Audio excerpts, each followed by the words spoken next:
What's going on, everyone? My name is Mason Myers, and today I'm going to be hosting Main Show. Unfortunately, Andrew fell ill, so I'm going to be taking his place today. Anyway, we're going to be doing the NBA GOAT debate part 2. We did the first edition last year, but Andrew wanted to run it back, and even though he's no longer with us, it's going to get nasty. It's going to get dirty, maybe a little freaky, and some hair might get lost. So stay tuned because HTF Main Show starts right now.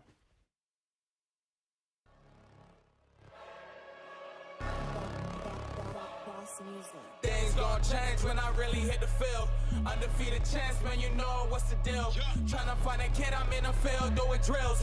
Boy, you just a sucker, you ain't never keep it real. 3 rings in my hand, I'm a warrior to the max. When I hang it up, they gon' have to give me plaques. Step up in the building and I only bring the facts. When I make a highlight, they gon' replay, run it back. Okay, always locked in, now I don't got time to lax.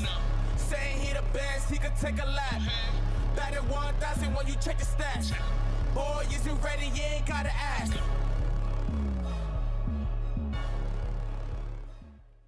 Like I said earlier, this episode is all about the NBA GOAT debate. So let's get started. On the left here, we have Team Jordan. We have G, Justin, and Tyler. And on our right, we have Team LeBron with Diego, Jeremy, and Andrew. So how this is going to run, first we're going to start with the captain's round, where Tyler and Andrew will face off. Then in segment 2, we'll have Justin and G facing off Diego and Jeremy. Between segment 2 and 3, the two teams are going to be cooking up some argument points in preparation for segment 3. Segment 3 is just be some closing statements, and then each team will call upon one member to represent them in the closing statements. Lastly, segment 4 will feature the results and winner of this debate. Our control room will collectively decide who reigns victorious. So let's get started. Starting with segment 1, Tyler and Andrew will get 1 minute each to give their opening thoughts. Then they'll get 4 minutes to debate. So gentlemen, come on up.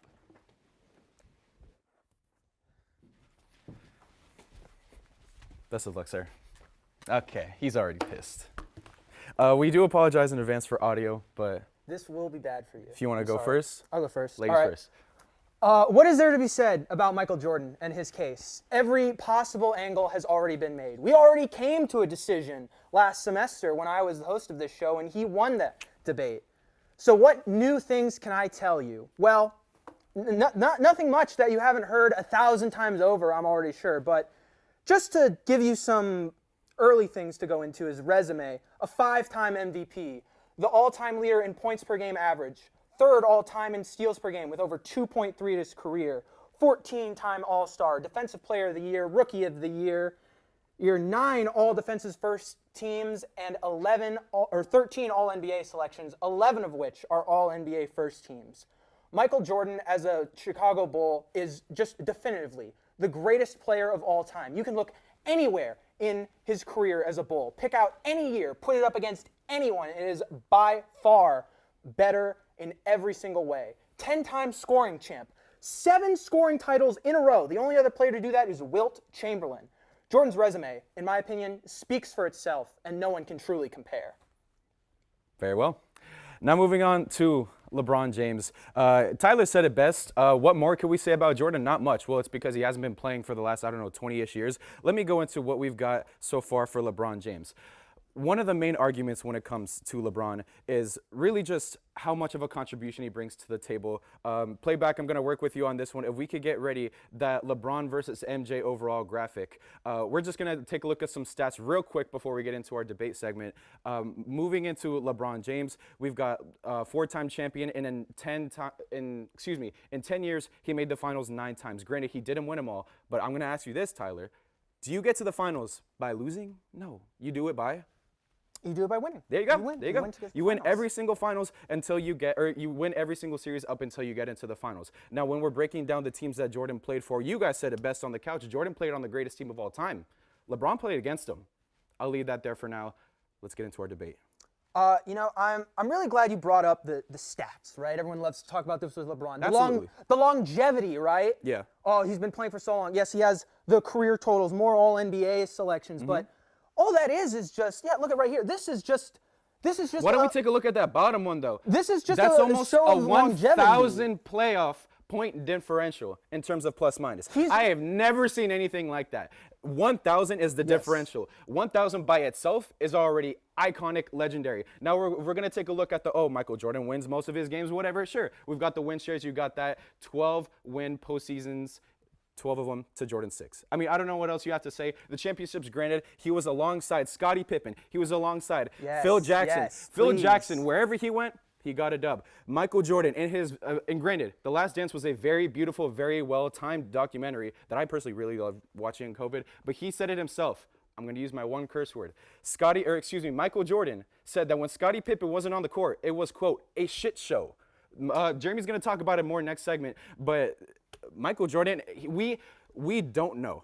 Granted, Michael Jordan, in all of his greatness, I do want to appreciate him because he's literally a legend. But in all of his greatness, do we know if Scottie Pippen was the reason for the championships? If it was Phil Jackson? If it was Jordan? If it was the duo? Ridiculous. If it was the trio? No, all right. Michael Jordan's putting up 30 points a game. Listen, Michael Jordan in the 1998 finals only led his team in scoring. Scottie Pippen, the rest. Points, rebounds, do you want to know what, steals and blocks. Jordan, You're one-time defensive player of the year. Jordan, MVP that year, finals MVP in every finals appearance. Who else is going to win finals? He won finals MVP despite Scottie Pippen leading in every single major statistical category except for points. Yes, but he is the best player on the best team. Michael Jordan Prove to me he was the best player on the best team without Scottie. He absolutely was. When in Washington, every Bulls championship, every Bulls team, he is the best player. He deserves the lion's share of the credit. Yes, he had Phil Jackson. Yes, he had Scottie Pippen. But LeBron also had Kyrie Irving and Kevin Love. Why don't we throw that graphic up? Why don't we throw that graphic up? Why don't you? I want to visualize this for you, Every player in every era has their advantages finals and major stats disadvantages. leaders. Let's get that graphic up real quick. Break down who won every single statistical category for Kyrie Irving, I would like for to Dwayne know, Wade, I would like Anthony to know in those Davis. finals, this finals that LeBron averaged a triple-double in that I'm sure you're about to mention.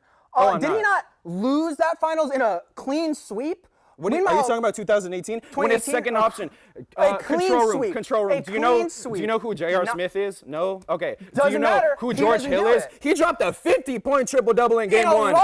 In game one against Stephen Curry. I want to talk about LeBron in the finals. Klay Thompson, Kevin Durant, Andre Iguodala, Draymond Green, all to face off LeBron, and he almost pulled it off against the win. 2011 is only an exception. Why don't we talk about 1983, 1984, 1985, 1986, 1997, 1988, 1999? When Jordan averaged 1995, 1996, average in points per game in a 1999, playoffs. 2000, 2001, 2002, 2003. There we go. Who's leading all the major statistical categories in the two series that you yourself mentioned? Kevin Love averaged 16 points in the finals, which is great.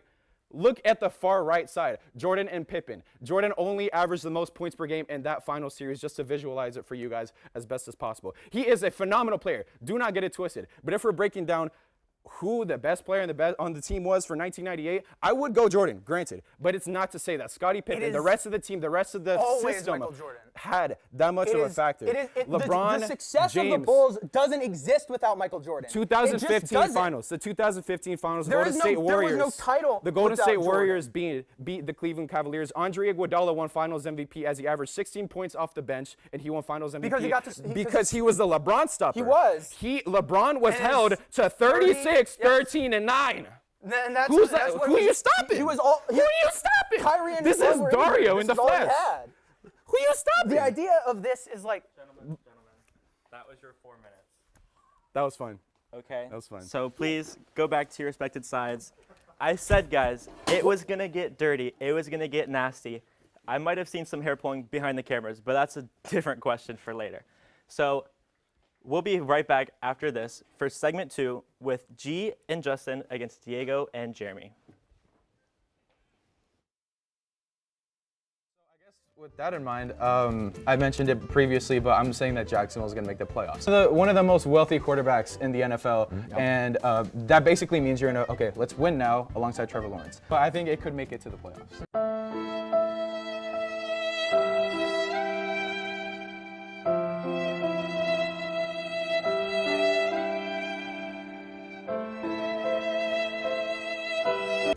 And so I have the Rams winning this one, 27-23. Yeah, I think the Lions are just gonna be a little too comfortable.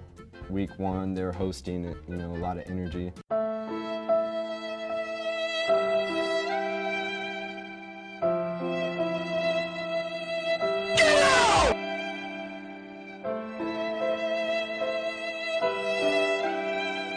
Why do you think the Sun will outperform Tyler's Lynx? So I believe, you got the home field advantage, you're feeling good, and I think they're really an evened out, match.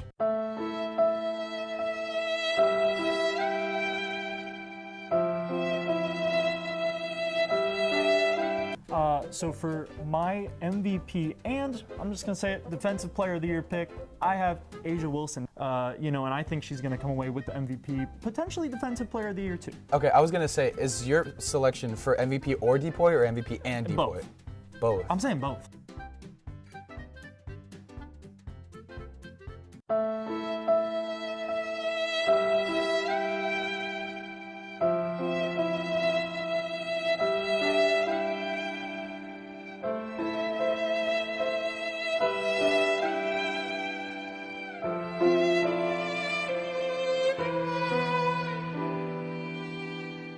Welcome back. After that very, very heated segment 1, hopefully these gentlemen can keep it a little more calm and collective. So each of you will have 2 minutes. I'll give G and Justin 2 minutes first, and then they'll toss it over to Diego and Jeremy for 2 minutes, and they'll get 3 minutes to debate. So gentlemen, have some fun. All right, you want me to start? Yeah. All right, so let me just simply come out and say that Michael Jordan is definitely the GOAT. I really don't think that LeBron James is all that. Just to read off what I have written down right here, before Michael Jordan was drafted, the Bulls had never won a title. Before Michael Jordan was drafted, the Bulls had never been to a final. Michael Jordan gets drafted, and within a few seasons, they have 6 NBA final titles. I think there is a strong correlation there. He completely turned the Chicago Bulls into a championship-winning team. And I would also say that he's just more consistent than LeBron. I mean, number 1 all-time in points per game in both regular and postseason. Has a lot more 40-point game totals in the playoffs. And he's a 6-time MVP along with those 6-time NBA titles. So I think it just goes to show, I mean, I am not the NBA aficionado, but what I was always taught was that the more championships you got, you're set. And taking the Tom Brady rule. Now, I have a weird thought when it comes to distinguishing the greatest of all time. It's not necessarily who is the best player, right? Because if I look at football, I think personally Dan Marino is the best player of all time. But it is undisputed that in football, Tom Brady is the GOAT. And that's not questionable, right? I think LeBron might be better than Michael Jordan. But Michael Jordan will forever be the GOAT. And that's for a few things. His cultural impact on the game, his character, everything he's contributed to the game of basketball really lines up to him being, oh, he is the GOAT. One of the biggest arguments about Michael Jordan is, oh, he played against plumbers, right? LeBron plays against actual athletes. Those actual athletes are in the NBA because of Michael Jordan. They would not be there if it wasn't for Michael Jordan being, hey, why don't you want to be like Mike, right? No one says we want to be like Bron. That's just how it is. Michael Jordan, because of his impact, he is the greatest of all time.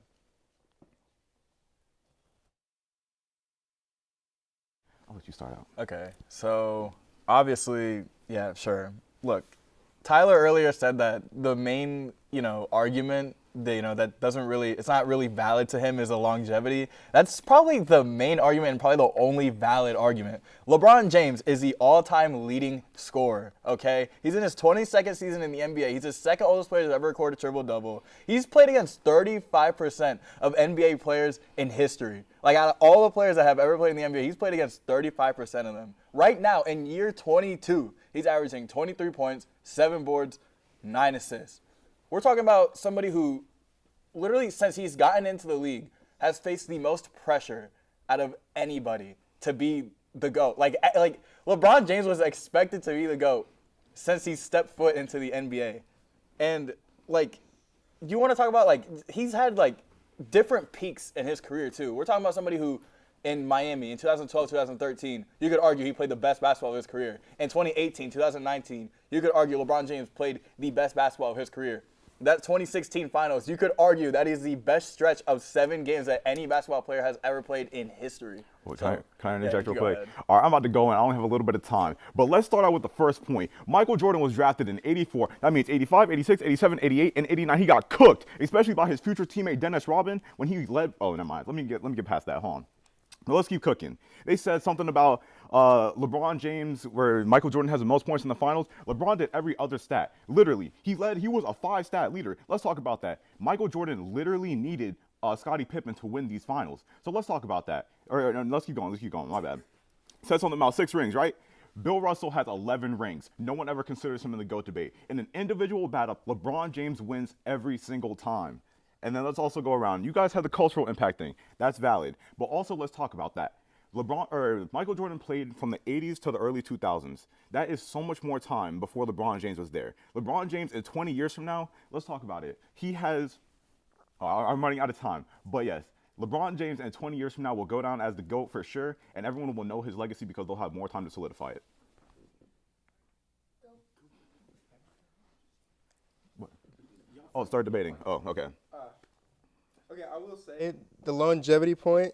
Here's the thing. Nowadays, there's so much technology. There's so many different resources that you have to increase your longevity, which was not, Michael Jordan did not have access to that in the 1980s and the 1990s, which therefore makes him unable to last a longer career. So that's why I look at the consistency stats. I look at points per game, and I just look at how much Michael Jordan was able to do in the time that he played in the NBA.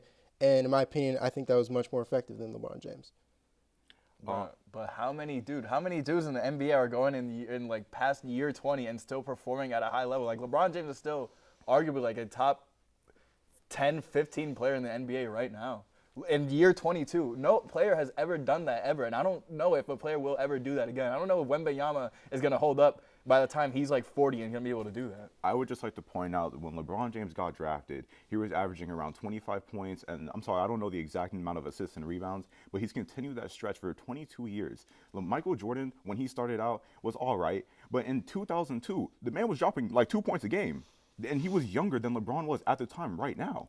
So obviously that shows that LeBron James has been more consistent for a larger amount of time, while Michael Jordan, at the age of 37, had jaundice and a gambling addiction. All right, you want to talk about character? Let's talk about character, Okay. right? Michael Jordan, in my opinion, now LeBron James, the only thing that in my head separates anytime the GOAT debate shows up, the thing that I think about is LeBron James when the game is pretty much coming to a close. There's still a lot of time left in the fourth quarter, but the Warriors are about to win the finals. LeBron James shakes the hands of the Warriors players and leaves early. If Tom Brady ever left the Super Bowl early, he would be talked about that moment for the rest of his life. LeBron James gets away with it. You want to know why? Because he's not the greatest of all time. Michael Jordan has the flu and plays in the playoffs, and he has one of the best games in his career. Michael Jordan has that will, has the ambition, more drive than LeBron James has ever had, right? LeBron James, who falls on the ground, asks for fouls all the time, cry baby. We don't want LeBron. I need to cook here. After Game 1 in the 2018 finals, LeBron James broke his hand in the locker room and proceeded to average around 30 more points for the rest of the series. You're talking about character. If someone broke their hand, you know how many people will sit out? Joel Embiid messed up his leg in the Olympics or whatever, and then sat out for multiple games in a row. LeBron James was more dedicated than any other person I've ever seen in the 2018 finals, so don't ever talk about character ever again. And not only that, was LeBron not playing through cramps in the finals too? Like, you're acting like LeBron doesn't play through injuries either. He doesn't have no will. Like, bro, LeBron James is a dog. And also, one quick question. You're talking about LeBron cries for this and that. Do we not remember the clip where Michael Jordan is talking to the ref? He's just like, Mike, I'm going to believe you, Mike. Did we not speak about this? The refs were literally on Jordan's side. The refs are against LeBron. We saw what happened against Jason Tatum when he slapped his hand and everyone freaked out. But that's all I can say for right now. All right, guys. That was a little bit better than last time. Kept it more civil, I would say. But unfortunately, that's it for you guys' debate. During this break, our two teams are going to choose one representative and kind of collect their final thoughts. We're going to share that in segment 3. So stay tuned because that's going to be happening real short. We'll be right back. Hello, Hitting the Field family. My name is Andrew Montana, host of Season 19 of the Main Show. And on behalf of HTF, we hope you're enjoying today's content. But I'm here to tell you about everything else we have to offer here at the network. Mondays at noon, HTF Bets goes live with 3 of the best on-air faces we have in the program. Andrew Gregg's personality, Tyler Brownrick's sports expertise, and Nick Cohen's versatility make this show a fan favorite, but also a warm light to guide you through the harsh world that is the sports betting industry. On Tuesdays, Frankie Noble hosts a brand new show called Girls Got Game, blending women in sports, the biggest sports news stories, and creative segments that make for a fun and engaging show. Next up, we've got The Combine, an easygoing, conversational, and podcast-style show dropping on Wednesdays with Ty Patton as your host. No changes there. But a big change for The Combine is the set. So ladies and gentlemen, allow me to introduce you to The Combine from our brand new podcast studio. We've got the lights, we've got the cameras, all for Ty Patton to bring the action, and we hope you're just as excited as we are for this amazing opportunity. Much great content from The Combine this semester, as always. Then tune in Thursdays at noon for our second live show, The Main Show, hosted by, well, yours truly. Here we'll cover any sport, any topic, any story, no matter how obscure, be it basketball, football, hockey, soccer, UFC, MMA, cycling, even baseball. But be sure to tune in throughout the semester for our special shows, including drafts, debates, and much, much more. Lastly, Nighttime is aired on Fridays, where Patrick Previty and Matthew Bracker talk about UCF and college sports. From in-depth looks at campus's top storylines to collegiate records being broken nationwide, let Nighttime be your primary college sports resource. And outside of our 5-show roster, be sure to tune into our other content, such as the Studio Days vlog run by Vlog King Nick Cohen, breaking news graphics on our Instagram page, and much more. As well, make sure you're subscribed to Hitting the Field Network on YouTube, as well as following us on Instagram, TikTok, Facebook, and X. But as for me, I've been Andrew Montana. Thank you so much for watching, and back to your regularly scheduled programming. Welcome back. After those 2 very heated debates, we're going to have some wrapping down now. So I'm going to have one representative from each team, and they're going to have 2 minutes to kind of share their team's final words. So I think Team LeBron chose Andrew. Andrew, you want to come here? You have 2 minutes. Yes, sir. All right, Nine Nation, let's get right into it. LeBron James, right? We talked about him all day. I want to quickly go into some of his regular season impacts on his respective teams. I'm going to walk you through it, right? Cleveland in 2010, that's his last year in Ohio. He's going to have the first seed with 61 wins. That's going to be the best team in the Eastern Conference. The next year, he leaves for Miami. Sorry, guys. He leaves for Miami, and in that year, he's going to be, or the Cavs are going to be the 15th seed, the worst team in the NBA with 19 wins. From 61 to 19. That's a 42-game differential. 42 games for a team like by itself, that's a pretty good season. That's a decent season, especially in the Eastern Conference. But I digress. In Miami, his last season, 2014, they were the 2nd seed with 54 wins. When he left in 2015, they were the 10th seed with 37 wins. That's a differential of 17 wins with and without LeBron James. In Cleveland, when he left in in his last season, in his second stint in Cleveland, 2018, they were the 4th seed with 50 wins, where Tyler said that he iconically went into the NBA Finals, dropped 50 points, unfortunately did get swept. But again, it was against one of the greatest teams of all time.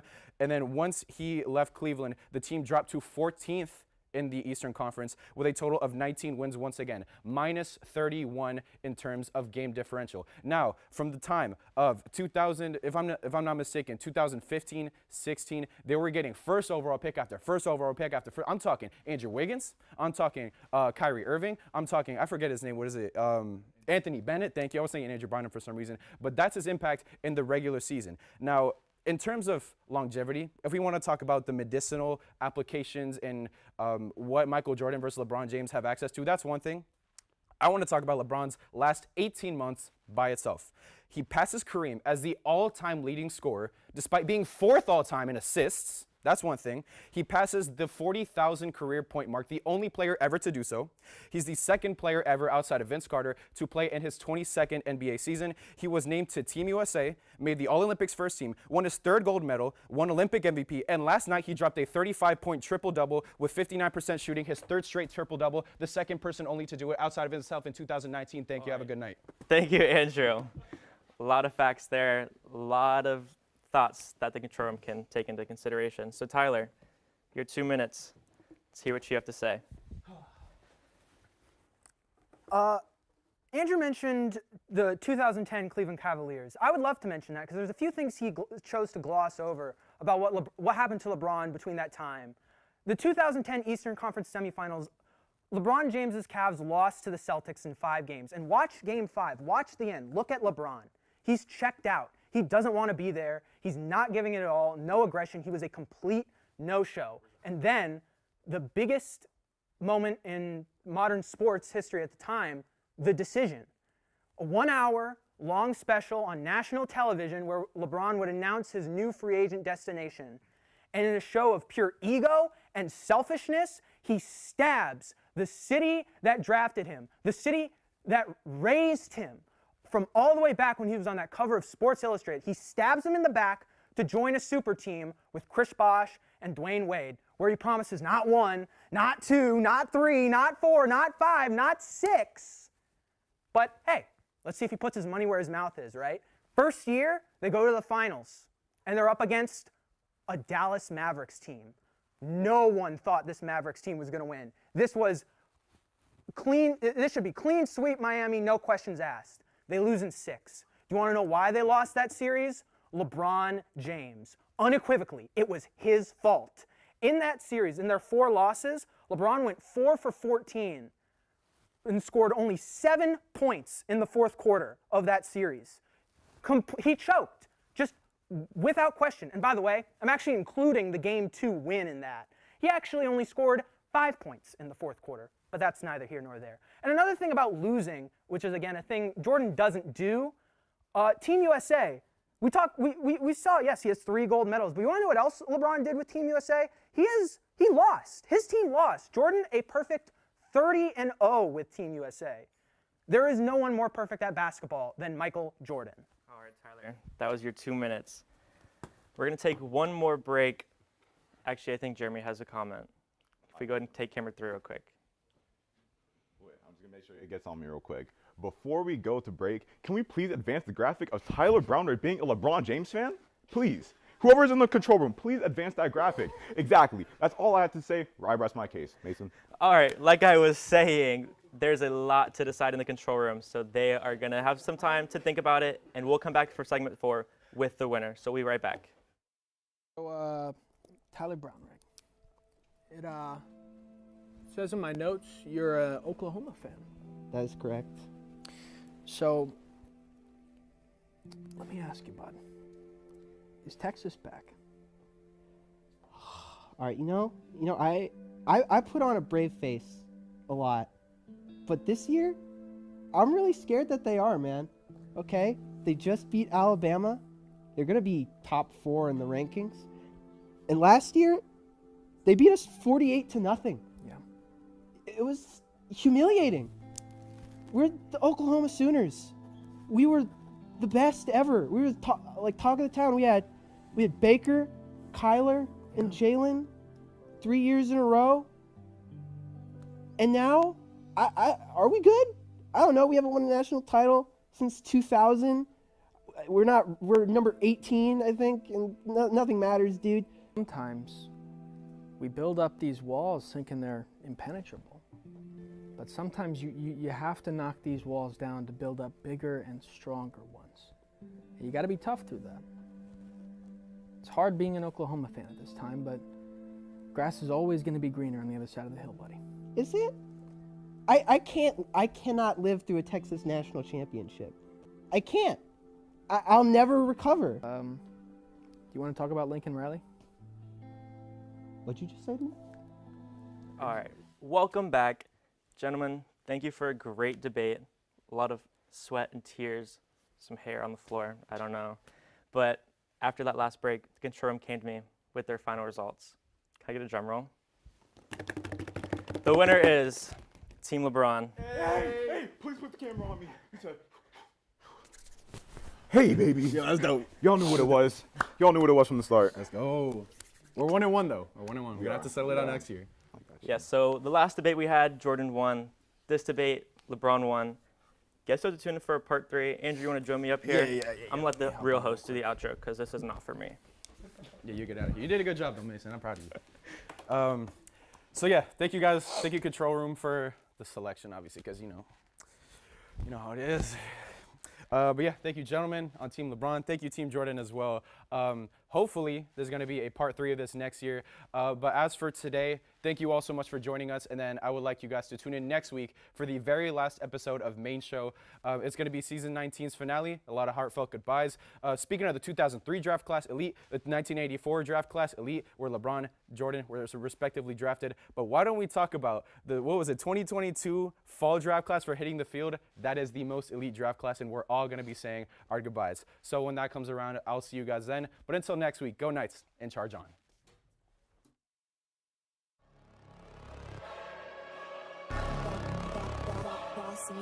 Things gon' change when I really hit the field. Undefeated champs, man, you know what's the deal. Tryna find a kid, I'm in the field doing drills. Boy, you just a sucker, you ain't never keep it real. 3 rings in my hand, I'm a warrior to the max. When I hang it up, they gon' have to give me plaques. Step up in the building and I only bring the facts. When I make a highlight, they gon' replay, run it back.